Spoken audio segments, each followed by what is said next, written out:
Hey guys, welcome back to my channel. It's your girl Tiffany and this is Vlogmas Day 8, and in today's video I'm going to be giving you 6 key elements on how to start your own business. So it's one of your goals for 2023 is to start your own business. Please keep watching.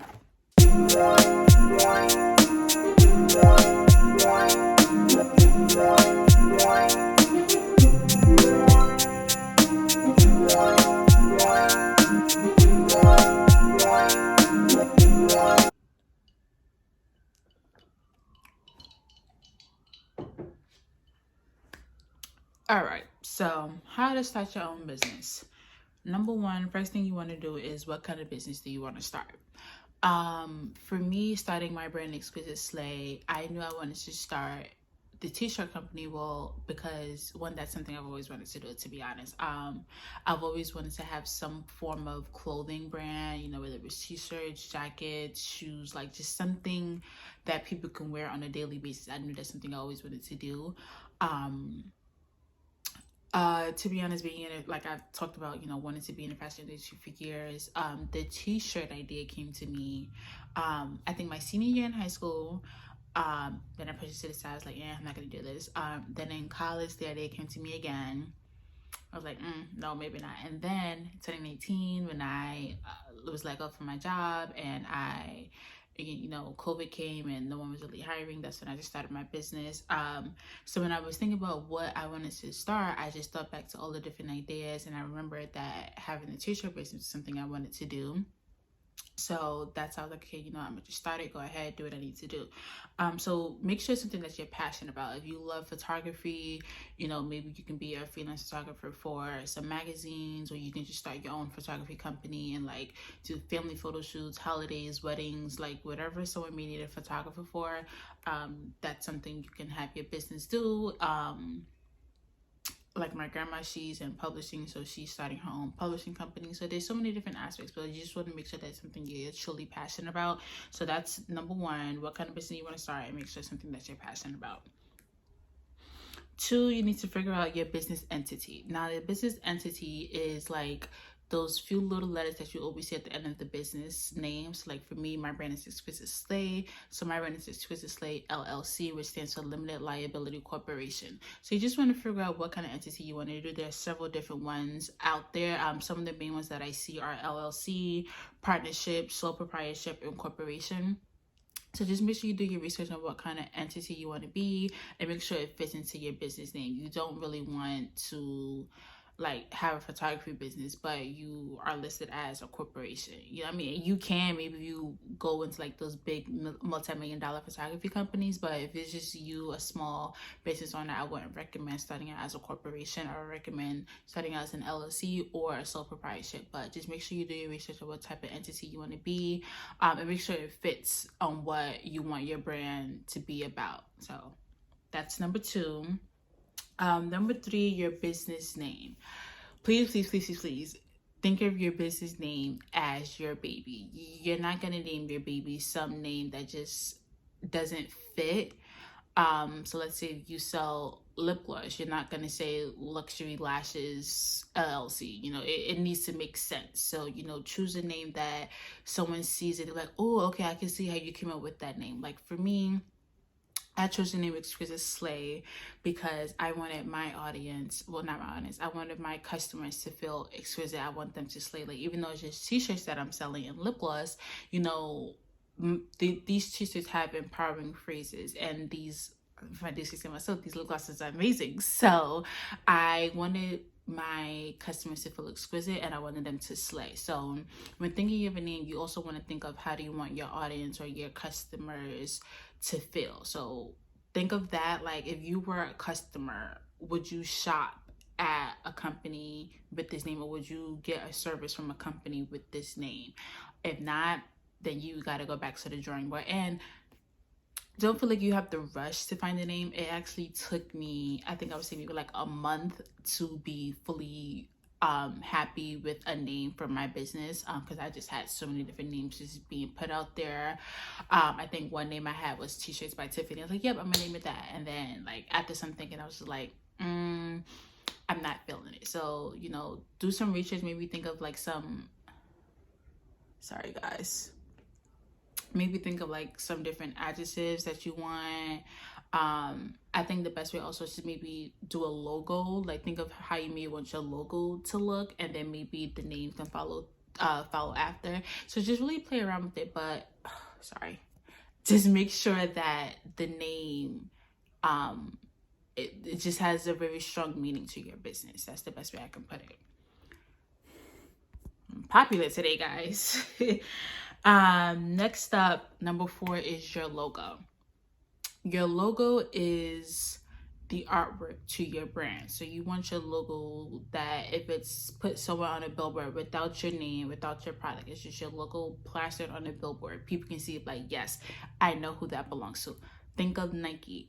You know, their logo is just a check.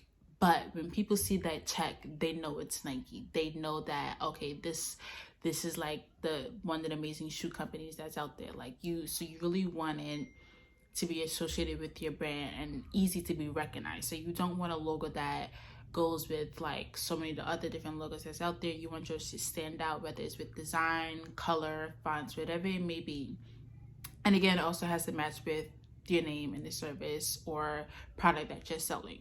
So for my logo, again, it took me some time to figure it out. You know, once I had the name, I was just playing around with different things I wanted. And I knew I wanted a lot of different abstracts in my logo, but I didn't want it to be too busy. So I like started playing around with like different apps, seeing what different lines and abstracts I can add. And that's how I came up with it. I'll attach a photo at the end so you guys can see what my logo looks like. But so you just want to really make sure that your logo, again, just matches with your brand. So think of different fonts, think of different designs that you can add, maybe even some color. But also if you do color, you just want to make sure that it doesn't look too busy and just makes people just like, okay, just turned off from your company. So just make sure it makes sense. You know, if you're a photographer, you know, maybe you can add like a photography lens or someone holding a camera. It's just something, but it has to also just make sense with your brand or your company, whatever it is that you're starting. Number 5 would be your website. I don't care if you're selling a product, you're selling a service, or you just, I don't know, you have a storefront. You know, you need to make sure you have a website, because a website is just where everyone can get all the information they need about your brand or your business. You know, how to contact you, where they could find you, you know, what you offer, just a whole bunch of different things that needs to be easily accessed. So the website is the number 1 thing that people will look for.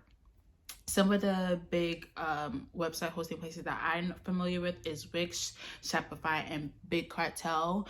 Now, Big Cartel, I'm not too familiar with. I like heard of it. I know some people who have their businesses on Big Cartel, but I know from other businesses who I follow and who I'm familiar with, they're mainly on Wix or on Shopify, or they built the whole entire thing from scratch. So if you know someone who can build an entire website from scratch without having to go to a hosting company, do it. You know, do whatever you need to do.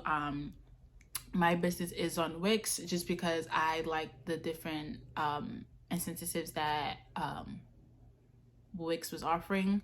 Sorry, a lot's going on today.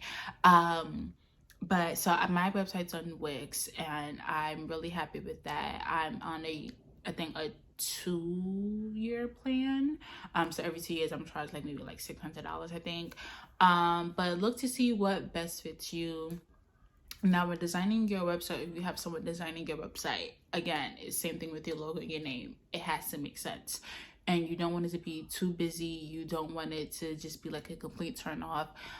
So for my website, I'm not gonna lie, when I first launched my website, I had colors and fonts and it was just all over the place. And then eventually, like, I would change it up. Eventually I just decided to make my website match my logo and match the name that I'm calling my business. So my business is Exquisite Slay. My website has to look the same way. So I can't have all these different colors. I can't have all these different fonts. I can't have just photos that just don't really look exquisite. So, you know, I really had to dig deep and just really just redo the whole website and change up everything. So now on my website it's just only black and white colors. I have one font for all the pages. and my images are, I did say myself, my images are amazing. So you just want to make sure that your website is easy to navigate, that people get on it and don't feel like they are confused and lost and don't know what's going on. Going back to the photography business, if you're a photographer, people should be able to go on your website and immediately find a tab where they can find your services, or if they want to email or have a phone conversation with you, they can easily just find a contact information and contact you, whatever it may be. If you're allowing people to book services on your website, they need to be able to find a booking page where they can easily book, put in information, pay, and go about their business. You don't want it to be too confusing to your customers or your audience, because then they'll be turned off and then go to someone else. So just make sure it makes sense. And lastly, your social media. Now I'm still learning the whole social media as a business owner myself, so I can't really touch on too much, but what I've learned is your social media also, again, needs to make sense. Starting just like me, when I first started with Exquisite Slay, my website, my social media, not gonna lie, it's terrible. I'm gonna see if I have like some screen tabs where I can show you what it looked like before and what it looks like now.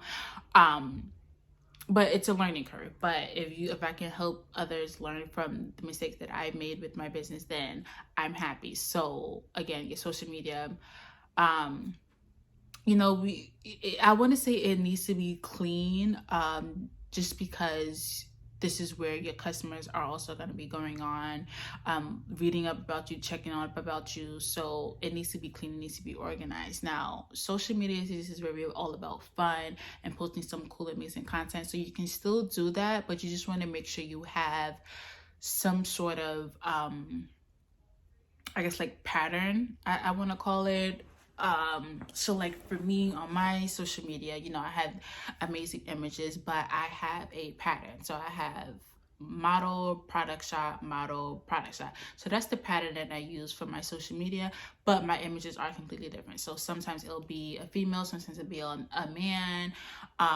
It could be two females, just depending on what photo I'm choosing to post for that day or for that time period. So you just want to make sure that your content is relatable, it's fun, it's interactive, but it's also that it's clean and organized.